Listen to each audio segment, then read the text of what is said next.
I said in my other video about the soldiers, sailors, everything, Bill of Rights, that these young military people, in order to rebuild the bond, part of that must be Gold Star family benefits. These families have to be taken care of forever. You can't take that Ranger, that Marine, whatever it is, and just pull them out, and then it's like, oh, here's your life insurance policy or whatever, and a few $1,000s here and there.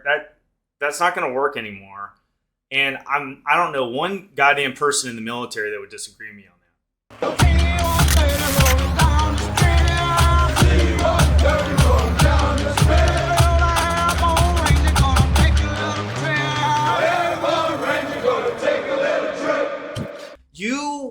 There's a psychological phenomenon here where you can have these men, and these generals, we're essentially right now talking about these men.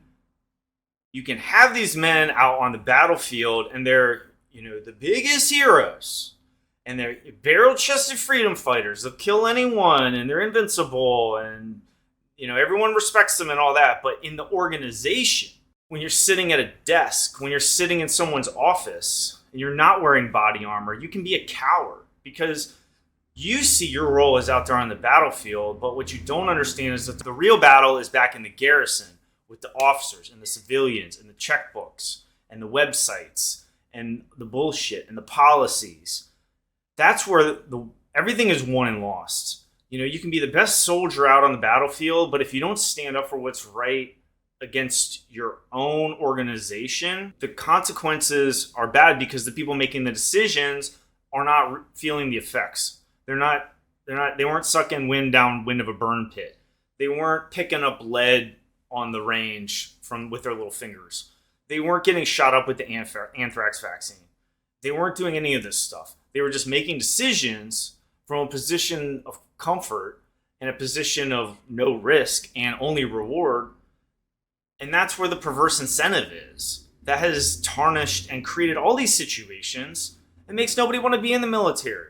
I said in my other video about the soldiers, sailors, everything, Bill of Rights, that these young military people, in order to rebuild the bond, part of that must be Gold Star family benefits. These families have to be taken care of forever. You can't take that Ranger, that Marine, whatever it is, and just pull them out, and then it's like, oh, here's your life insurance policy or whatever, and a few $1,000s here and there. That's not going to work anymore. And I don't know one goddamn person in the military that would disagree with me on that. I've actually been reading this book that was recommended to me called War is a Racket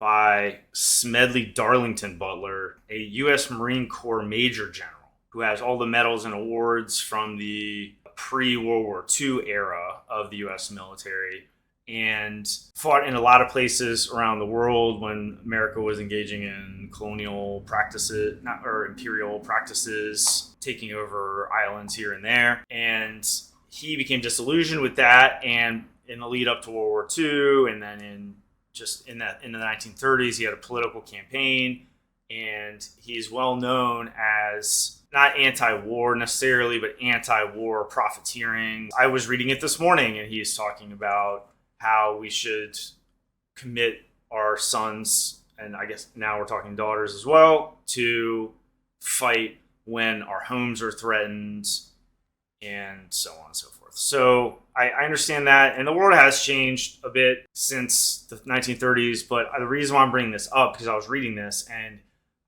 the exact same idea as in his book, which is from 100 years ago, basically.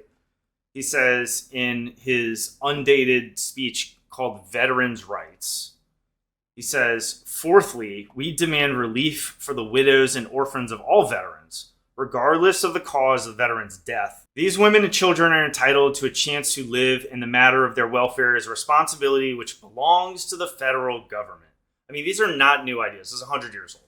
The Gold Star families have to be respected and have to be taken care of if we're going to rebuild military recruiting, if we're ever going to up the level of talent in the military if we're going to go get the geniuses, if we're going to turn the military into the elite technology driven organization that it needs to become. It can't be this dumping ground of America's misbegotten youth. You know, you want to go to jail or you want to go to the Marine Corps or you want to do this. No, we can't do that anymore. It has to be more selective. There has to be less people in the military. They have to get paid more. Their families have to be taken care of. And they need to be treated as human capital, not as, you know, chits on a spreadsheet and, you know, just ones and zeros in some government database. We're in a situation where we need an entirely new military structure. Everybody knows it.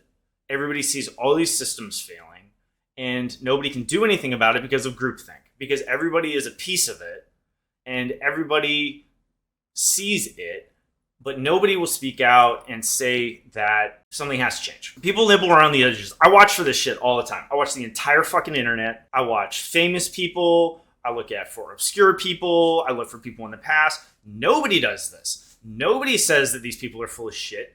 And, well, you know, there's going to be like stand-up comedians and stuff like that, but people who are actual military people, because we're kind of like beholden to the system. It takes somebody that is a part of from it, but not so apart from it that they don't know what is happening.